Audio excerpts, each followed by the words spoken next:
IPL টুর্নামেন্টের ফাইনালে পরতে পরতে নাটক, রুদ্ধশ্বাস সেই ম্যাচে শেষ বলে হলো ফয়সালা। শেষ বলে বাউন্ডারি মেরে চেন্নাই সুপার কিংস শিবিরে পঞ্চম আইপিএল খেতাব ঠকালেন রবীন্দ্র জাদেজা। 5 উইকেটে গতবারের চ্যাম্পিয়ন গুজরাট টাইটান্সকে হারিয়ে দিল সিএসকে।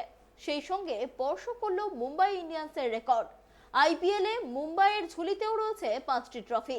এবার সেই আসনেই বসল সিএসকে।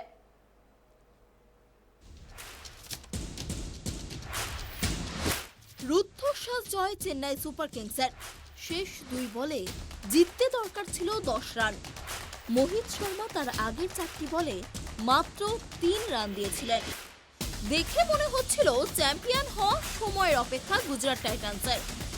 মাঠে দাঁড়িয়ে হেসে ফেলেন হার্দিক পান্ডিয়াও, কিন্তু শেষ 2 বলে বদলে গেল খেলার ছবিটা। পঞ্চম বলে ছক্কা মারলেন রবীন্দ্র জাদেজা। শেষ বলে 4 মেরে দলকে জিতিয়ে দিলেন তিনি।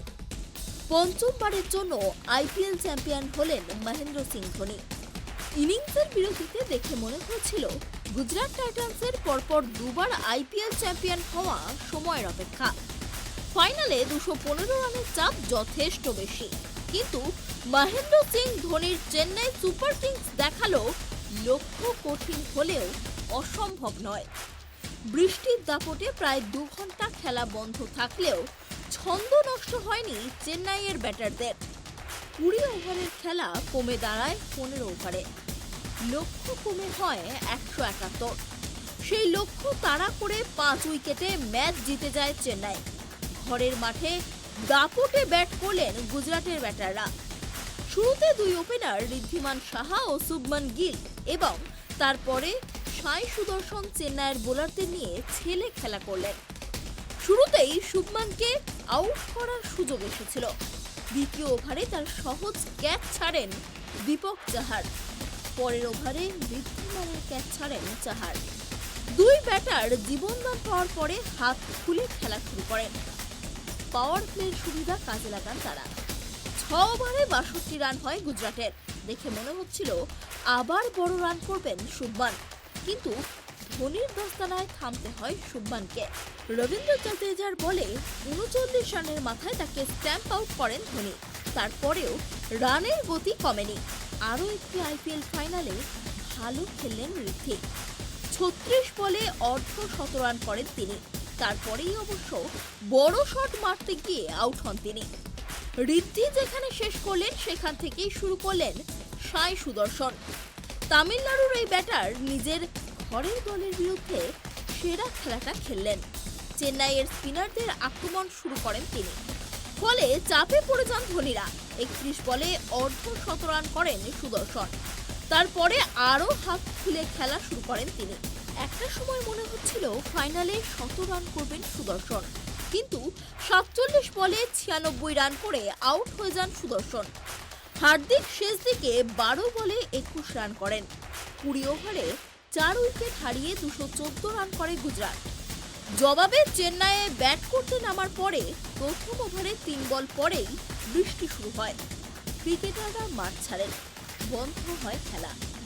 কিছুক্ষণ পর বৃষ্টি থেমে গেলেও খেলা শুরু করতে 2 ঘন্টা 10 মিনিট দেরি হয়, কারণ মাঠে বেশ কিছু জায়গায় জল জমেছিল। সেই জল সরিয়ে খেলা শুরু করতে অনেকটা সময় লেগে যায়। ফলে খেলা কমে 15 ওভার করার সিদ্ধান্ত নেন আম্পায়াররা। খেলা শুরু হওয়ার পরেই ব্যাট করতে নেমে প্রথম থেকেই মারকুটে ব্যাটিং শুরু করেন চেন্নাইয়ের 2 ওপেনার। তারা জানতেন প্রতি ওভারে 12 রান করে তুলতে হবে তাদের। খেলা 15 ওভারের হওয়ায় পাওয়ার প্লেতেও কমে হয় 4 ওভার। পাওয়ার প্লেতে 52 রান করেন 2 ওপেনার। বড় শট খেলা ছাড়া তাদের কোনো উপায় ছিল না। 6 ওভারে ওঠে 72 রান। জেতার জন্য 9 ওভারে 99 রান করতে হতো চেন্নাইকে। লক্ষ্য কঠিন ছিল। ভালো বল করছিলেন গুজরাটের স্পিনার নূর আহমেদ। 1 ওভারে জোড়া উইকেট নিয়ে চেন্নাইকে বড় ধাক্কা দেন তিনি। প্রথমে 26 রানের মাথায় গাইকোয়াড় ও পরে 47 রানের মাথায় কনওয়েকে ফেরান তিনি। 1 ওভারেই চেন্নাইয়ের 2 ওপেনার সাজঘরে ফেরেন। প্রতি ওভারে জরুরি রান রেট বাড়ছিল চেন্নাইয়ের। সেই পরিস্থিতি থেকে দলকে টানলেন শিবম দুবে, আজিঙ্কিয়া রাহানে ও অম্বাতি রাইডু। বিশেষ করে রাহানে ও রাইডু ঝোড়ো ইনিংস খেলেন। রাহানের 27 ও রাইডুর 19 দলকে জয়ের কাছে নিয়ে যায়, কিন্তু ফাইনালে ব্যাট হাতে ব্যর্থ ধোনি।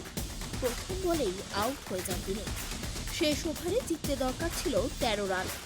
জাডেজার ব্যাটে সেই রান তাড়া করে জিতে যায় চেন্নাই। Report tribe TV.